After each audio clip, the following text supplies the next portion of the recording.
In recent years, the presence of dogs in public spaces has surged dramatically, while the dog-obsessed continue to advocate for dog ownership as an enriching aspect of modern life.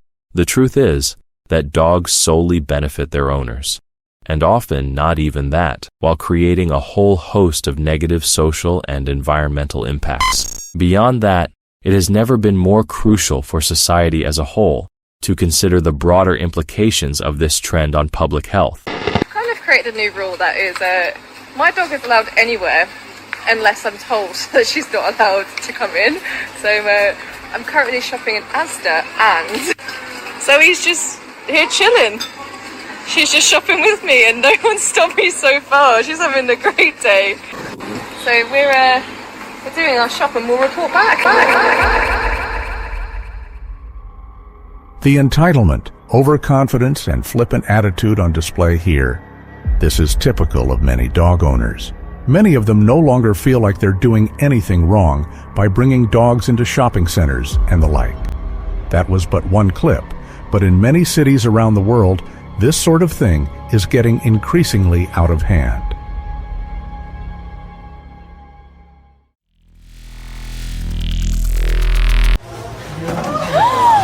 Oh my God, her ear is like gone. Me and my friend went to Cincinnati. We were at a bar. We walk in and there's only 2 seats left. But one of them is taken up by a girl's dog sitting in a bar stool at the bar. And no one in this bar has said anything. No one in this bar has stopped her. No one in this bar has been like, why is your dog sitting at the bar? Gus pissed on all of the fish sticks today at Trader Joe's, and I didn't take my pants off and piss. So I decided to take The dog him to my local Trader Joe's, and I let him ride in the front of the cart because it's so cute. He's like a little baby. And I turned my back to grab some waffles, and when I turned around, The dog lifted his leg and he was pissing on all of the fish sticks. In addition to sanitation concerns, the risk of dog aggression cannot be overlooked. As the population of dogs grows, so does the likelihood of aggressive encounters. Uncontrolled and even leashed dogs pose a very real threat to both people and other animals. On that note, it is worth pointing out that dogs regularly attack livestock animals, and these attacks are never due to hunger. Here is a brief summary from AI Overview. I suspect that the true numbers are likely far higher, just like attacks by dogs on people. After all, the vast majority of dog attacks go unreported. Dog attacks on livestock are frequent, with many incidents occurring monthly and some farmers reporting attacks within the last year. A significant number of sheep are killed by dogs, and a survey found that 76% of police forces reported monthly sheep worrying incidents. While difficult to track precisely, estimates suggest domestic dogs kill around 13,000 livestock animals in the U.S. annually. Going back to that bit about unreported attacks, instances of dogs displaying aggression towards people and animals are never reported. This includes any time a dog growls, lunges, barks menacingly, or is stopped from attacking someone although it very much wants to.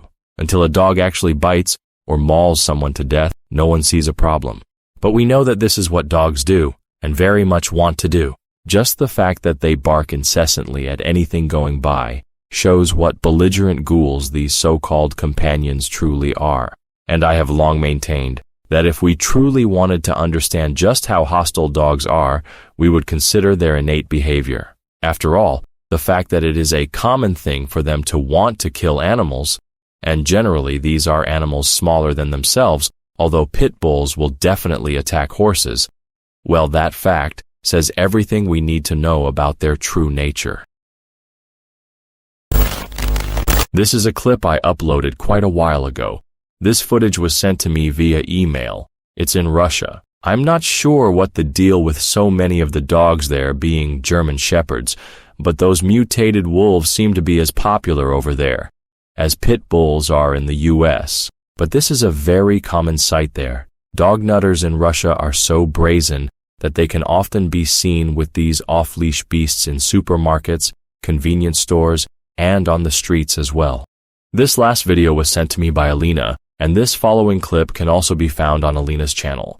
It's in St. Petersburg, Russia, and this is just one small sample of how dogs make life unbearable there, just by making the noises that come naturally to these mutants. And as I'm sure I don't need to tell anyone, This is an issue everywhere dogs can be found. It may vary in severity from place to place, but increasingly this interminable cacophony is all one can hear. Dogs produce harsh, unpleasant, and discordant noises, and these can travel a great distance, particularly in the countryside, and anywhere there's a natural echo, it sounds even worse.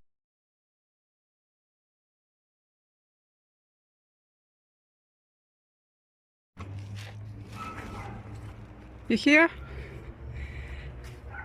This is a typical life in Russian apartments. Again, dogs barking.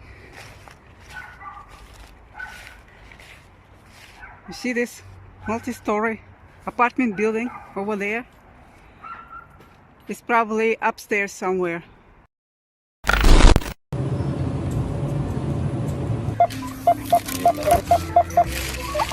This is my little barista coffee station. It just gets like really messy after a while.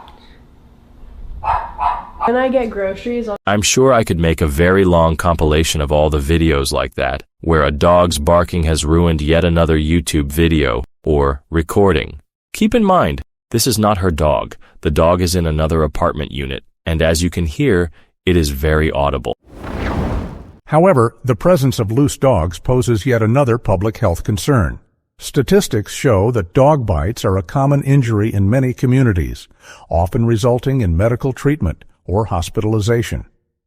These incidents can lead to lifelong psychological trauma as well, particularly for children who are forced to encounter dogs at every turn in the world dog culture has created. Unleashed dogs can stray into busy streets, creating traffic hazards, and will almost certainly approach unsuspecting individuals without warning, and many of them definitely will.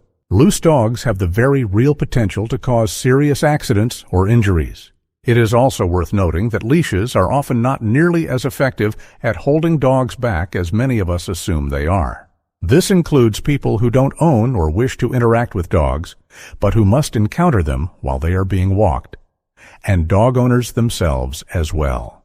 Likewise, the issue of overcrowding in public spaces cannot be ignored, and one of the most pressing issues associated with the rise in dog ownership is public defecation and urination. And let's be real here. Everybody knows that there are no other animals getting into the produce section at the supermarket or urinating on the floors in hardware and retail stores and all the rest of it. Finally, there is also overcrowding, which is particularly bad in communal areas and enclosed or restricted spaces. Although, frankly, this presentation could be a lot longer still. However, it is clear that there is nothing most people will accept as valid criticism or cause for concern, even in light of all these serious considerations.